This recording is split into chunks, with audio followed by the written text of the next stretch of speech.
Alhamdulillah, alhamdulillah, Rabbil Alameen, wassalatu wassalamu ala rasulihi Muhammad wa ala alihi wa ashabihi ajma'in, amma ba'd. Assalamu alaikum, dear respected brothers and sisters. Today I wanted to take the opportunity of talking about the importance of time. What does Allah say in the Quran about time? What are the ahadith in regards to time?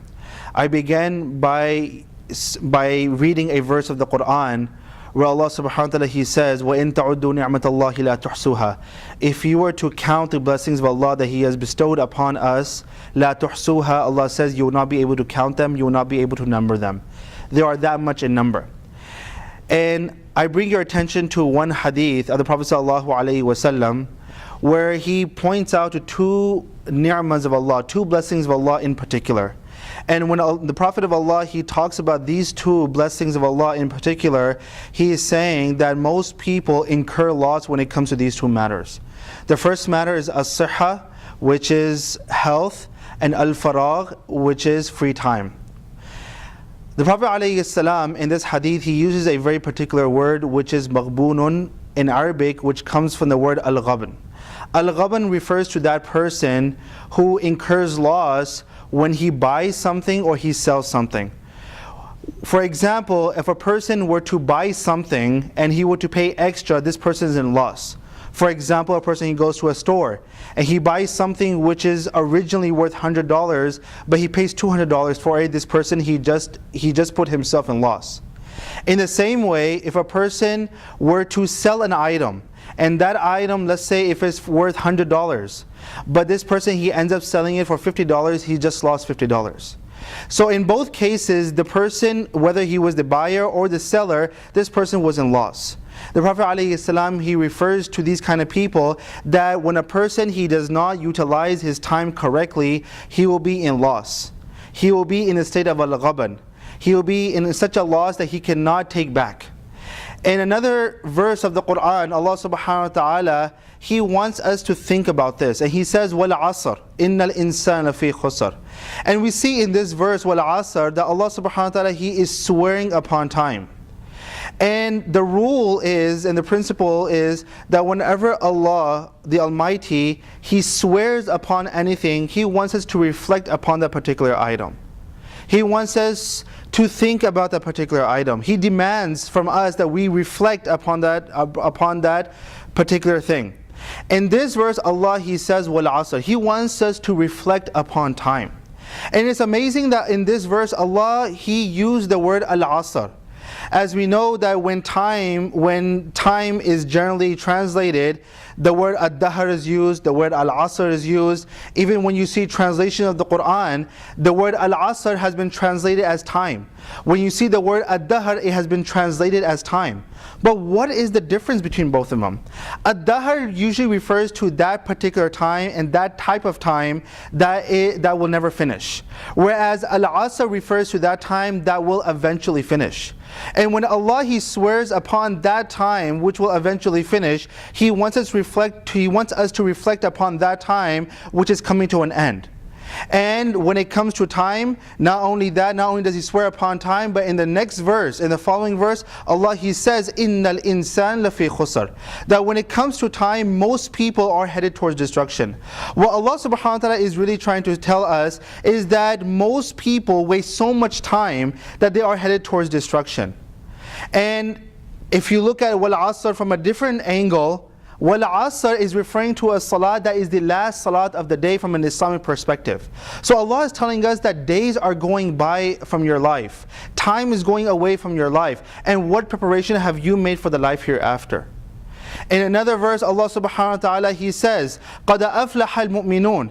He says, indeed the believers are successful. And then after that, in the following verses, Allah, He talks about what are the signs of the true believers.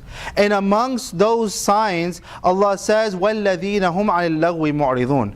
Those people are successful and those people are true believers who stay away from al-laghu, who stay away and who push away al-laghu. Now what does al-laghu refer to?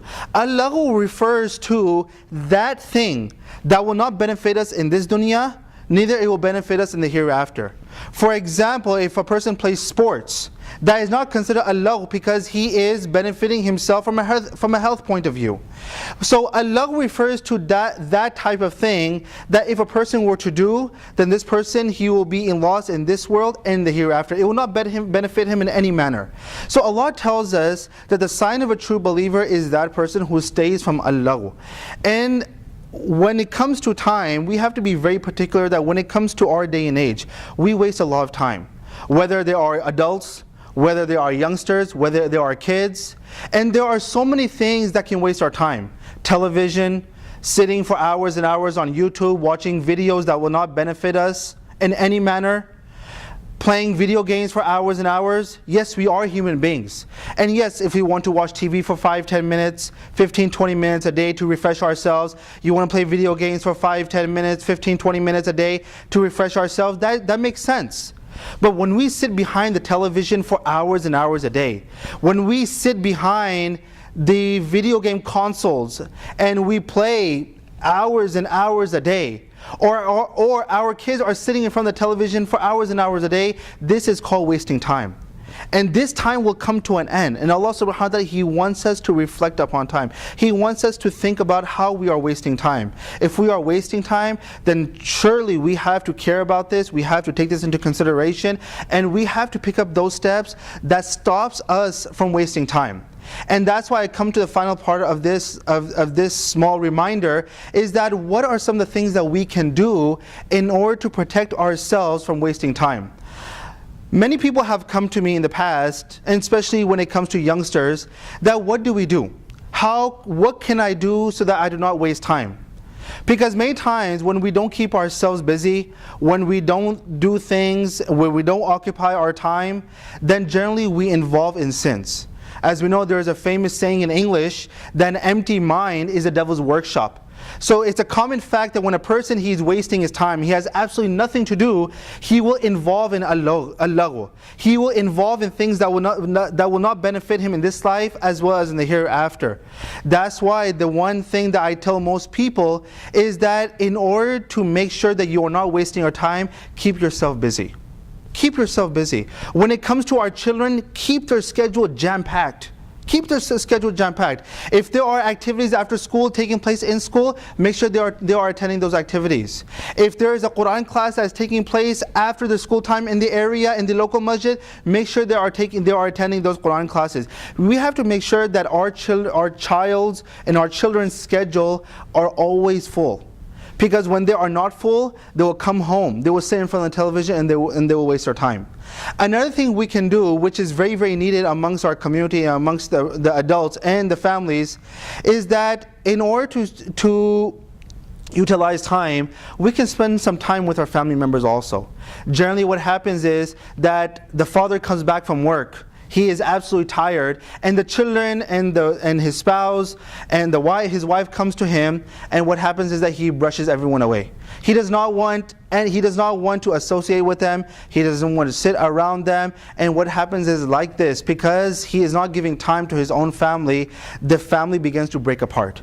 So that is one thing that we can do also in order to save time, is that we give time and we spend our time with our family members. We spend our time with our wives, we spend our time with our children, and we share with them that what has gone throughout the entire day. Give our time to our family, and that way we'll be able to save time, we'll be able to utilize time, and we'll be able to use time the way time is supposed to be used. May Allah subhanahu wa ta'ala give all of us the ability to act on what has been said and heard. Jazakumullah khair.